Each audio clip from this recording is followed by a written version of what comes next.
childhood. Starting as a child, you seek guidance outside yourself because you know better and you don't have the brain to even imagine being a source of your own guidance. Everyone wants to belong. When you are a child, you want to belong to all of the idiots who don't think, which is the whole crux of the problem. Ultimately, your own system is the guidance you're seeking and is perfectly attuned to your circumstance. In the short of it, without knowing it, a child thinks that its parents are God. Only later does the brain develop to the point where the child can have a concept of God beyond the concept of parents. You must constantly keep this in mind when dealing with young children, because if you are harsh or strong with them, they think God is attacking them. They think God is all-knowing. They think God's knowledge is absolute and infallible. So if God is attacking them, they must be evil. The reason you have to be careful with them is because they can fall into thinking they are evil and never know what happened. This carries into adulthood when people throw God out of the window. It is because they cannot stand the pressure of feeling worthless, useless, evil, and they have to throw away the thing that is making them feel that way. When one has the concept of an all-powerful God, and one sees people who are casting you upon yourself and making you feel inferior, guilty, worthless, useless, evil, one has to throw away the concept as worthless. You're going to try and maintain your own sense of worth. You get to the point of not being able to tolerate the thought of not seeing an end to it all. The devil exists because of frustration. The real black forces of this earth are the pent-up forces of frustration, the desire to be positive forced to be negative. It's a half-truth based on ignorance, and a half-truth can be more dangerous than ignorance. We are born with fantasies. The child believes his parents are God, and they are exactly equal to the job. The first time he suffers any discomfort, he can't make any sense of it. It is in complete violation to the way his mind works. The reason they give you the idea of God on high is because when you were a child, you lived in a land of giants. One of the most important things you can do with your children is to get down on the floor and play with them. When you are a child, you have to get someone to do everything for you because you aren't big enough. The child is constantly pursued by the questions, am I doing all right? Am I holding my end up? When you hold your end up as an adult, you don't question it, you know it. There's something radically wrong here. I can remember these things very clearly. The mind of a young child is a gold mine. If you want to see where the main event is, just look there. The newborn infant only has wriggling and crying to signal that it wants something. The infant's mind frame is one in which it knows of nothing but itself. Everything is itself, the room, the world, the people, and it is the source of its own fulfillment. In the best situation, the mother figure, whoever is taking care of the child, has to be someone who doesn't have an inner revulsion to expressions of individuality. Most do and cannot tolerate individuality, because it reminds them of the fact that they were not allowed individuality. If the mother figure has a positive attitude towards the child, and with experience is sensitive to the child's needs and wants and provides them, then the child starts off life with acquiring the attitude of achieving success in what it wants. This attitude forms the basis for the rest of life. It can form an attitude of being the one in control, of getting what it wants. That is the whole issue, and it starts at the very beginning. This isn't spoiling the child. You cannot spoil a child. What people call spoiling a child is the parent forcing the child into the desires of the parent. And these are the ones he's allowed to have. It is forcing the child to put all his desires into a particular pattern the parent decides upon. That's why the spoiled child always has fits and tantrums. It is because he is forced into a false self and is not allowed to be his real self. You cannot fulfill a false self. The spoiled child occurs from coddling and creating desires that are not real in the child. They are fantasies and are only real in the parent's own mind. The child is only allowed to want what the parents want it to want. That's the whole problem in a nutshell. The kid never gets what he wants, but only what he was allowed to want. After a while, he no longer knows what he wants, and only frustration remains. It all starts in the mindset of the person tending the child. If they can't tolerate joie de vivre, let go and let go, let her rip, the rage to live. If they can't tolerate it, and almost none of them can tolerate, then they just put a pillow on the child's face, no matter what it looks like, and that's the end of that. Parents beat their children because doing so is very well learned. They've spent their entire life beating themselves. You can't really separate between yourself and the child.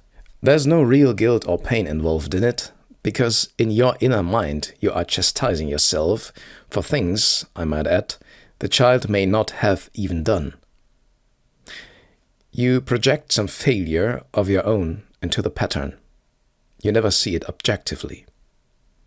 The reason we are so long in raising children is that their brain has not developed the ability to answer to themselves.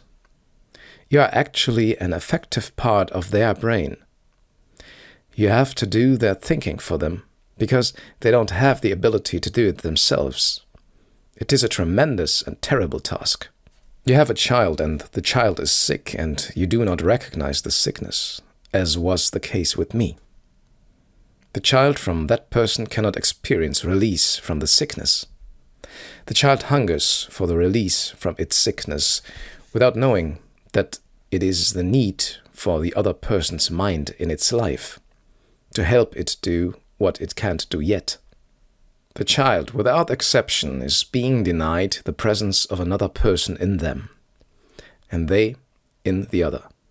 Honorably, to do so is the right thing for the child. Honorably is the big word. The child by design sees itself as others see it. If the child is seen as good and well, the child sees itself as good and well. Most of us darn near had none of being seen as good and well. The results is that most of us carry an unnamed burden throughout our lives. It generates the sense that there is something wrong here. The question of there being something wrong here is what ends up being answered to. The work of childhood is play. The minute the play doesn't have that genuine sparkle and vivacity, they are off the track. It has to be an ongoing and constant thing because the child cannot stand the frustration. Children keep dealing with something until it's over.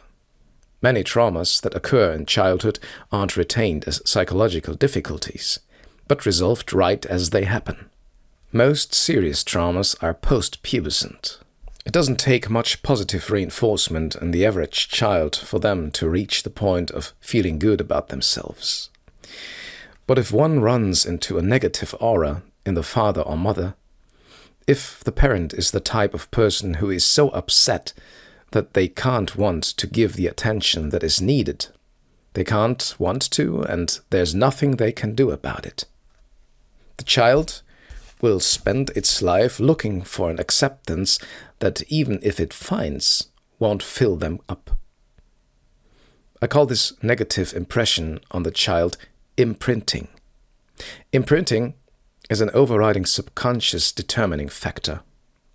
The thing about people who are really divorced from themselves is that they possess an almost psychic ability, being careful by what I mean by psychic.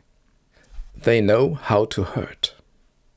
They are able, through the bond that exists between parents and children, for instance, to be sensitive to when an action on their part will hurt the most. They will pick the moment when you are ripe and hit you. It is uncanny. An odd thing is that female-to-male imprinting is seldom accomplished. But when it is very obvious. The female needs the constant presence and acceptance of a male figure. The female, in my mind, is never capable of self-determination. It is always through the male figure. It is because of their dependent role, I think. I think it is chemical. When I see a woman who is headstrong, self-determined, independent, this is all hostility in my mind. The difference between arrogance and humility is hostility in anybody. In women, it is hostility over the fact that they never felt wanted securely by their male imprinters. It could be a father, an older brother, an uncle. The odd thing about it is that this state can transpire in a woman for 40 years, and then they find a man, and it can completely turn around, which is the unusual thing about it. I've seen it happen several times. Unlike men, they can turn around. If men do not get a favorable imprint by the time they are 2 years old, there's nothing you can do about it. If a man doesn't get favorably imprinted as a child, he ends up constantly trying to control his environment. They are motivated by a desire to engineer in people. They want to be the Pope. If you haven't spent a minimum of 50 hours thinking about the mother-child relationship, you aren't going to have a nickel's worth of sense about what is really going on. You can't understand psychology until you understand the mother-child relationship. You see yourself as others see you. Period. That is what the mother-child relationship is all about. If you don't get treated right from the start, you never get started. It doesn't matter if you live to be 100 or what any therapist can do. If it isn't done right in the beginning, it's never done right. It starts with the first minute of birth and probably before. Ideally, when the infant demonstrates that it wants something to change in its environment, someone is there who understands what the child wants and sees that the child gets it. Mostly at the beginning, this is physical manipulation. Importantly, the person responsible to the child should be someone who does not have a deep-seated objection to independence, their own or anybody else's.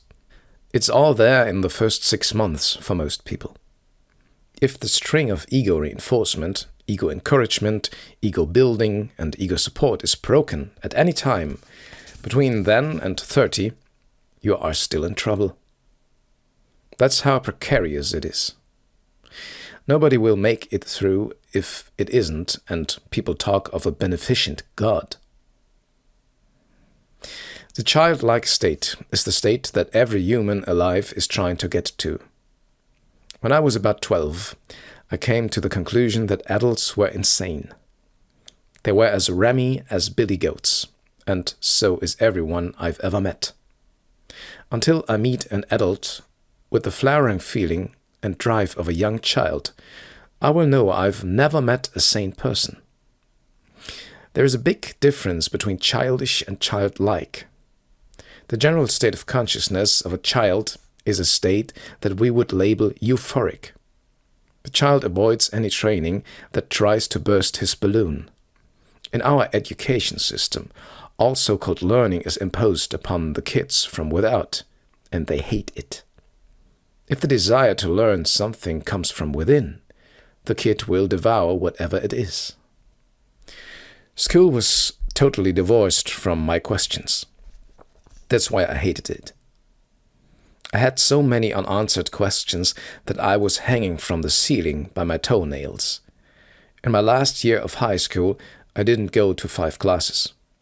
I'd come to school 2 classes late, and then hang out in the hall and smoke a pack of cigarettes. A Catholic brother would then come out and tell me I had another 1,000,000 years of detention. I could pass the tests, but couldn't stand sitting in some class with some guy telling me how important an apostrophe was in a sentence, while meanwhile I'm feeling like my insides are falling out. I had no one to talk to, so I had to get my answers from the inside.